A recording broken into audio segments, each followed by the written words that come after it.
आज की कहानी का नंबर है 114, 114। देखो कितनी कहानियां हो गई ना। और कहानी का नाम है एक माँ की दर्द भरी कहानी, दुख भरी कहानी। कष्टी रहती, वो दुखी रहती।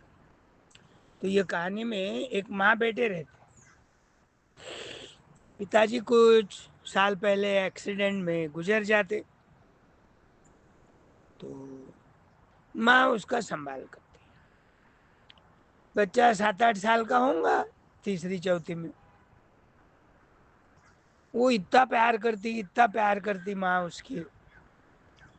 लेकिन वो बच्चे को अपनी माँ पसंद नहीं थी। अब पता नहीं क्यों पसंद नहीं। तो स्कूल में भी गए, कुछ काम रहा, मत आओ बोलती स्कूल में। फीस भरने का है, मुझे दे दो, तुम नहीं आना स्कूल में कभी, ऐसा बोलता। वो नफरत करते रहता अपने माँ से, क्योंकि वो थोड़ी कुरूप थी, दिखने में सुंदर नहीं थी, और एक उसकी आंख नहीं थी। तो उसको बच्चे चिढ़ाते थे, उसके दोस्त, तेरी माँ की तो एक आंख नहीं है, तेरी भी आगे चल के ऐसी हो सकती, हमसे दोस्ती मत करो, तू दूर रहे। तो ये अपनी माँ को बोलता था और नफरत करता था।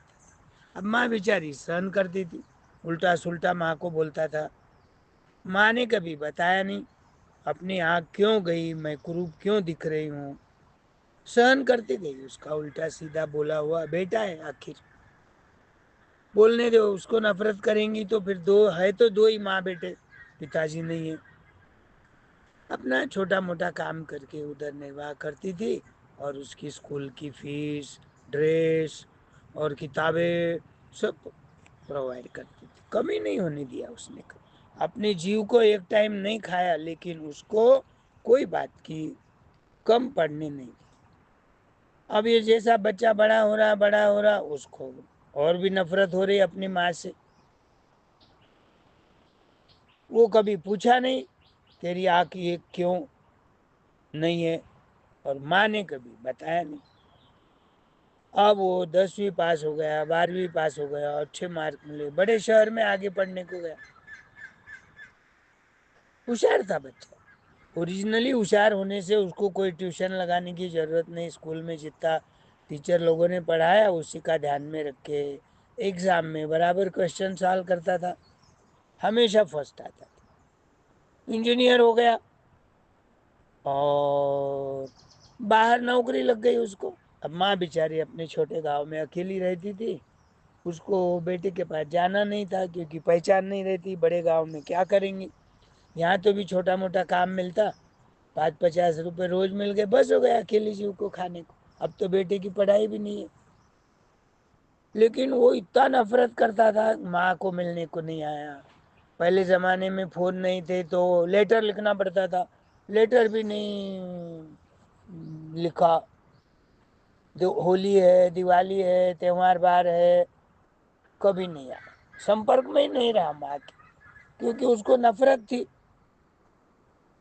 अब ये पढ़ा लिखा लड़का है, लोगों के ध्यान में आ गया है, अरे ये होनहार है, अकेला भी रहा तो अपनी लड़की के लिए सुटेबल है। शादी के प्रपोजल आने लग गए। अब कोई किसी को पूछने को कोई है नहीं, कोई मामा नहीं, मम्मी नहीं, अकेले ही मन से डिसीजन ले लिया और शादी कर। एक दो लड़के हो गए, फिर भी नहीं आया, शादी में नहीं बुलाया, उधर के उधर ही करे। बच्चे हो गए तो भी नहीं आया, भाई चलो तुमको दादी के पास ले जाता हूँ, मम्मी भी खुश होंगी। उसको मन में क्यों नफरत बैठ गई, कुछ समझ में नहीं आया। एक आग नहीं थी बोलकर। अब भगवान जैसा जन्म देता वैसा तो रहना ही पड़ेगा ना। एक पाव नहीं रहता, किसको किसको एक हाथ नहीं रहता। अब बूढ़े हो गए, किसी को सुनाई नहीं देता, दांत गिर जाते, छोड़ देते क्या अपन अपने दादा नाना को? नहीं ना। लेकिन ये बच्चों को समझाए कौन? समझदार था लेकिन ना समझ ही करता था। तो एक बार क्या हो गया, उसके गांव में जो स्कूल थी वहाँ जो 10वीं तक पढ़ा था, वो स्कूल वालों ने एक पुराने बच्चों का गेट टुगेदर रखा, जो जो 10वीं में फर्स्ट क्लास आ गए, या जो एक वो साल में जो भी 10वीं में बच्चे थे, 10वीं में सबका गेट टुगेदर, सबको लेटर लिखे। अब एक मन बोलता था, गया वो गांव में तो माँ से मिलना पड़ेगा, माँ से तो मैं नफरत करता।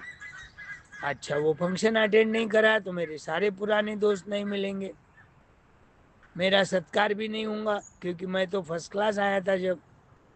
हाँ ना करते करते मन बना लेता, चलो जाएंगे फंक्शन, मिली माँ मिली, जाऊंगा, टाइम रहा तो, नहीं तो आ जाऊंगा। अब वो आ गया, आ गया तो पहले तो नहीं गया उस घर को, माँ के। वो एक ऐसी झोपड़ी वजह घर में रहती थी, गरीब थी बेचारी। अब तो बूढ़ी भी हो गई, 8-10 साल का फर्क हो गया। 10वीं 12वीं पास होने के बाद जो पढ़ने को गया, शादी करा, बच्चे हो गए, अब वो गेट टुगेदर था बोल के आया। लेकिन माँ का घर मालूम था उसको, यहीं रहती है माँ तो फंक्शन अटेंड करा, उसका सत्कार हुआ, शॉल दिए, श्रीफल दिए, और भी कुछ गिफ्ट के रूप में लाए थे वो स्कूल वाले खर्चा करके। उसके बाद बोला अब चलो जाते जाते देख तो लेंगे, माँ से मिल तो लेंगे, मेरी शादी हो गई, मेरे 2 बच्चे हैं छोटे छोटे, ऐसा बोले तो उसको लगेगा कि भाई चलो आएंगे देखने को। अब वो देखने को आए, वो माँ तो बहुत बीमार थी, दवा पानी करने वाला कोई नहीं, चलना नहीं आ रहा ज्यादा, कुछ नहीं, खाने को भी अब काम भी करना नहीं हो रहा, तो कभी मिलता कभी नहीं। अड़ोस पड़ोस के लोग अच्छे थे, कभी सुबह का नाश्ता, कभी कोई दोपहर का खाना, शाम में तो बहुत बार भूखी सो जाती थी एक गिलास पानी पी के। आके देखा तो उसके घर को, झोपड़ी को जो रहा रहती थी माँ, वहां तो लॉक लगाया हुआ। अरे माँ कहाँ गई, घर खुला कैसा नहीं है, लॉक क्यों लगाया हूँ? मैं नहीं आया बोल के गाँव तो छोड़ के नहीं गई। अब उसको पछतावा होने लगा, मैंने बहुत गलत काम किया। माँ को पूछना था, माँ ने मेरे को इतना लाड प्यार से बढ़ाया, खुद खाना नहीं खाते हुए पैसे बचा बचा के मुझे 10वीं तक पढ़ाया, मामूली बात नहीं है, स्कूल में तो कितना खर्चा होते रहता। तो आजू बाजू को पूछता, भाई पड़ोस वाले तो वही दिख रहे, जाने पहचाने चेहरे दिख रहे, उनको पूछा यहाँ एक लेडीज रहती थी, वो कहाँ गई? तो वो अड़ोस पड़ोस वालों ने तो इसको पहचान लिया। अरे तुम्हारी माँ थी ना वो, फिर ऐसा बोलो ना, मेरी माँ यहाँ रहती थी, एक लड़की औरत रहती थी, ऐसे क्यों बोल रहे? हाँ हाँ वही वही वही मेरी माँ रहती थी, कहाँ गई?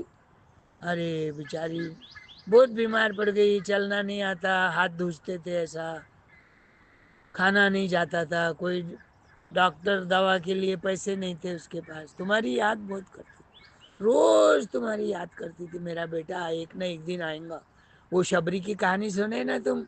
हाँ, एक ऋषि ने उनको, शबरी को क्या बोला था, तू रोज राम भगवान की सेवा कर, एक ना एक दिन राम भगवान तेरे को दर्शन देंगे। और वो कब तक, 80-90 साल तक उसने राम भगवान की सेवा करी।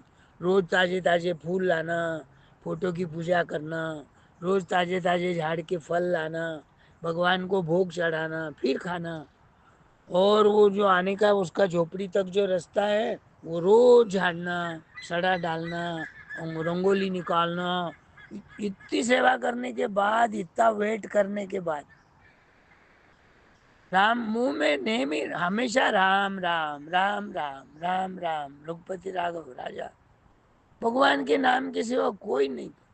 जब कहा भगवान उसको दर्शन दिए, वो नसीब में होना और भगवान की भक्ति होना।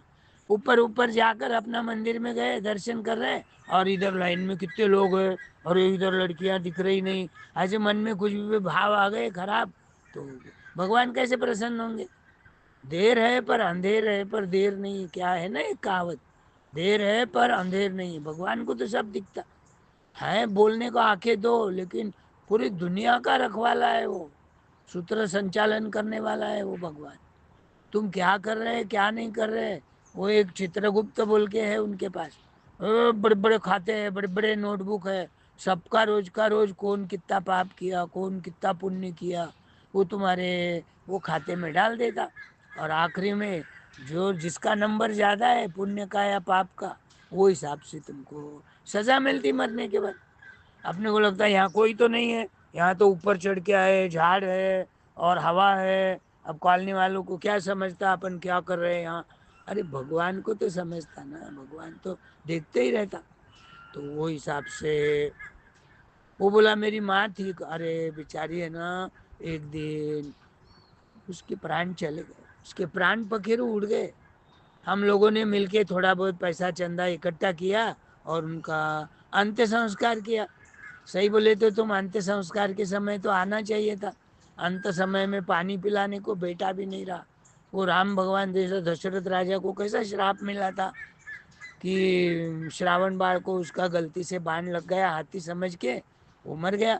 मरते समय बोला मेरे बूढ़े माँ बाप थोड़ी दूर पे बैठे हैं, उनको पानी प्यास लगी है, उनको याद से पानी दो।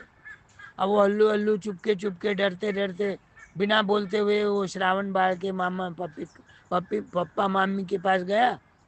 पानी, उन्होंने तुरंत आवाज पहचान लिया। अरे बेटा देर लगाई, तेरे को पानी को भेजे, गुस्सा आया क्या, हमको बहुत प्यास लगी, गला सूख रहा। जब दशरथ राजा बोलता माताजी पिताजी मेरे हाथ से गलती से आपके श्रावण बाळ को बाण लग गया, उसके प्राण पखेरु उड़ गए, आप पानी पीजिए। पानी नहीं पिया उन्होंने। हाँ, बहुत इतना दुखी हो गए, इतना दुखी हो गए, वहीं के वहीं दोनों मर गए। और मरते मरते दोनों ने श्राप दिया, हम जैसा बेटा बेटा करके पानी पिलाने को भी आखिरी में नहीं रहा, वैसा तेरे को चार चार बेटे रहेंगे, लेकिन मृत्यु के समय अंत समय में एक भी बेटा तुम्हारी नजीक नहीं रहे। और रामायण की तो पूरी कहानी बोला हुआ मैं, सब मालूम है तुमको। तो पहले ना श्राप देते थे तो सही निकलता था। हाँ, आजकल तो कुछ नहीं, गालियां देते अपन। गालियां देने से क्या होने वाला, तुम ही खराब है, तुम्हारे ही संस्कार अच्छे नहीं है। सामने वाले को तो कोई फर्क नहीं पड़ता, और 10 भी गाली ज्यादा भी दे दिए तो उसके अंकुश राग पड़ने वाले क्या नहीं। लेकिन उसके संस्कार अच्छे हैं तो वो चुप बैठता। एक आधे के संस्कार खराब रहे तो बातों से बातें बढ़ती, झगड़ा होता, मारा मारी होती, कभी कभी खून भी हो जाता, डेथ हो जाती, फिर तो जेल में जाके बैठना पड़ता। उससे तो चुप बैठा हुआ अच्छा। भगवान को तो भगवान तो देख ही रहे कौन खराब है कौन अच्छा है। तो लेकिन वो अड़ोस पड़ोस वाले ने बोले, वो एक जाते जाते मरते मरते एक चिट्ठी लिख कर गई, बोले मेरा बेटा कभी भूल के भी आ गया तो ये चिट्ठी उसको दे देना। चिट्ठी मराठी में लिखी हुई थी, ऐसे हाथ धुजते धुजते हाथ थे तो थोड़े अक्षर खराब भी आ गए तो उसको पहचानना में आ गया, अरे ये तो मेरी मम्मी की हैंडराइटिंग है। पढ़ा, देखा तो बोला बेटा तू जिंदगी भर मुझसे नफरत करा, क्योंकि मुझे एक आंख नहीं थी।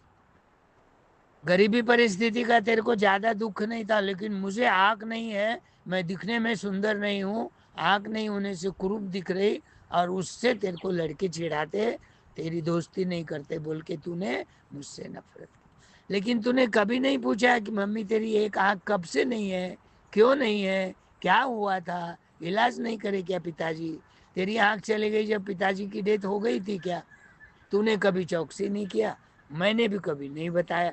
मैं बताती तो तू दुखी होता, तू दुखी नहीं होना बोल के मैं खुश रहती थी। कितना भी मुझे डांटा, गाली दिया, मैं से अबोला पकड़ा, बात नहीं करा, लेकिन मैंने तेरे को पालने में कभी कसर नहीं करी। रोज अच्छा खाना खिलाती, रोज तेरे को किताबें जो भी टीचर बोले हेडमास्टर बोले वो ला ला के देती थी।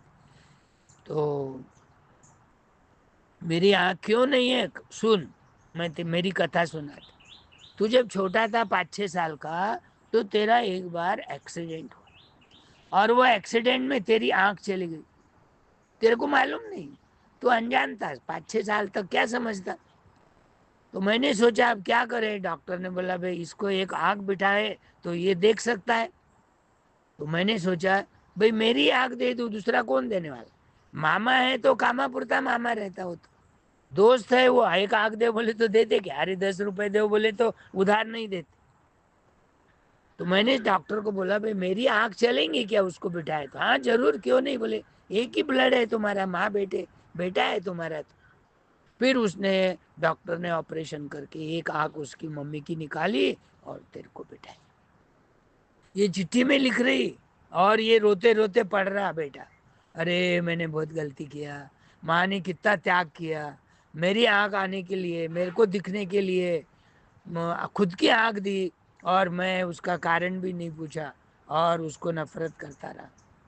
भाई तेरा एजुकेशन है, तेरी शादी होना है, नौकरी करना है, तो तेरे को एक आंख नहीं रही तो कोई नहीं देगा, तू कुरूप दिखेगा तो। बोलकर मैंने सोचा अब मेरा तो क्या है, 5-25 साल तो जिंदगी के हो गए और 5-25 साल रहूंगी बस, भगवान को प्यारी हो जाऊंगी, लेकिन तेरा तो संसार अच्छा चलेगा। देखो कितनी भावना अच्छी, मम्मी कभी खराब नहीं रहती, बेटे कितने भी शराब पीने वाले रहो, अच्छे ऑफिसर रहो, दुकानदार रहो, उसको मदद करो नको करो, लेकिन माँ की ममता कभी कम नहीं। कैसी भी रहो माँ, माँ के लिए प्राण भी गए तो चलेगा, लेकिन माँ की मदद करना चाहिए। तुम अभी छोटे बच्चे हैं, कहानी सुन रहे, स्कूल जा रहे, स्कूल की पढ़ाई तो करना जरूरी है, लेकिन अपने घर में भाई है, बहन है, दादा दादी है और मम्मी पापा है, जिसका भी जो भी कुछ काम हो अपना काम छोड़ के तुरंत करना चाहिए। उल्टा तो कभी नहीं बोलना चाहिए। हाँ, अपने को पसंद भी नहीं है तो चुप बैठो, लेकिन उल्टा बोले माँ के आंखों में कभी आंसू नहीं आना, अपन जिंदा है जब तक। माँ का त्याग तो बड़ा त्याग है, बहुत बड़ा त्याग है, कोई नहीं कर सकता माँ की बराबरी। है ध्यान में, तुम छोटे रहे जब बिछाने में शू करते, कभी शी करते, कभी कितने कपड़े धोना पड़ता, कभी ना बोली क्या वो, जा तू रोज शी करता मैं नहीं कपड़े धोती, बोली क्या कभी? नहीं। अच्छा नहीं बोली तो भी मैं तेरे को एहसान जताई क्या? नहीं, कभी माँ एहसान नहीं जताती। कितना भी कष्ट रहो, सुबह 5 बजे उठ के जो रात के 10 बजे तक सोने तक काम करते रहती करते रहती करते रहती। तो अपन भी दे, अपन बोलते माँ तू तो घर में ही है, क्या करे हमारे लिए, समय पे नाश्ता भी नहीं करती, संडे के लिए कोई नया चेंज भी नहीं बनाती खाने को। गलत बात है। ये कहानियां मैं रोज बोल रहा है, आज कितनी कहानी नंबर है? 114, 114। हर कहानी में तुमको एक नई सीख मिलती, और वो सीख लेके लेके कहानियां बार बार पढ़ के तुमको नहीं समझा तो मम्मी पापा को पूछो, तुम अच्छे सद्गुणी आदमी बनेंगे, चोर लफंगे नहीं बनेंगे बड़े होने के बाद।